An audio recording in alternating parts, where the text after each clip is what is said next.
Hi friends, welcome to Rakesh people looks. ఈరోజు మనం చేయబోయే వీడియో దుబాయ్ లాటరీ. దుబాయ్లో ఉన్న ఎమిరేట్స్ డ్రా లాటరీ అంటే మీ అందరికీ తెలిసిందే. ఈ ఎమిరేట్స్ డ్రా లోపల దుబాయ్ లోపల మాత్రమే దీన్ని స్టాప్ చేయడం జరిగింది. ఎమిరేట్స్ డ్రాని మీరు బయట దేశం నుండి ఎమిరేట్స్ డ్రా తీసుకోవచ్చు. దానికి ఎగ్జాంపులే ఇక్కడ మీకు ఫోటోలో కనబడుతున్న వ్యక్తి మధ్యలో ఉన్నాడు కదా, ఇతను ఇప్పటి వరకు 39 సార్లు ఎమిరేట్స్ డ్రాలో గెలవడం జరిగింది. 39 టైమ్స్ గెలవడం జరిగింది. ఇతను తుర్కిష్ దేశానికి చెందినవాడు. ఇతని పేరు అలీ సయీద్. ఇతను ఇస్తాన్బుల్ తుర్కిష్ దేశం నుంచే ఎమిరేట్స్ డ్రాలో పాల్గొని ఇప్పటి వరకు 39 టైమ్స్ గెలవడం జరిగింది. ఇతను తుర్కిష్ లోపల మేనేజింగ్ డైరెక్టరు, లాజిస్టిక్లో మేనేజింగ్ డైరెక్టర్ చేస్తాడు.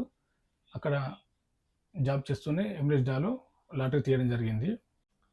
సో ఇతను వచ్చిన లాటరీతోని దేశ విదేశాలు తిరుగుతూ అలాగే కొంత డబ్బుని అక్కడ తుర్కిష్లో ఉన్న అనాథ పిల్లల చారిటీకి ఇస్తానని చెప్పేసి ఇక్కడ మెసేజ్ కూడా అతను చెప్పడం జరిగింది. లాటరీని వదిలే ప్రసక్తే లేదు, ప్రతి వారం లాటరీ తీస్తా అంటున్నాడు. ఇదండి ఈ వీడియో. ఓకే ఫ్రెండ్స్, మరి వీడియో నచ్చితే లైక్ చేయండి, షేర్ చేయండి, సబ్స్క్రైబ్ చేసుకోండి. ఓకే ఫ్రెండ్స్, మన నెక్స్ట్ వీడియో కలుద్దాం.